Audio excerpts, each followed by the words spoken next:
These are all assembled whenever they come to you. You don't have to do anything to them.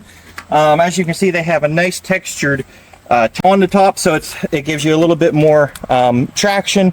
It has some reflective tape on the side.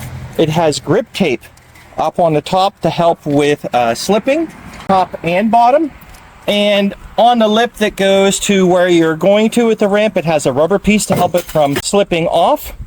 And like I said, they come pre-assembled.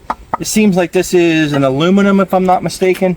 And they just come pre-assembled like this. So you just basically stick it on where you're going to use them. The option for this is to maybe use this in a place where something is not accessible for like a wheelchair or something like that, that you could use that way.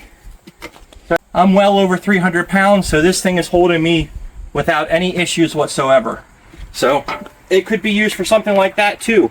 So it would give a very nice slow ramp, not a fast ramp, to be able to push somebody up onto some stairs that aren't accessible for wheelchairs or something like that. So if you don't have a wheelchair accessible area and you have family coming in for the holiday, or you can use that for this type of situation.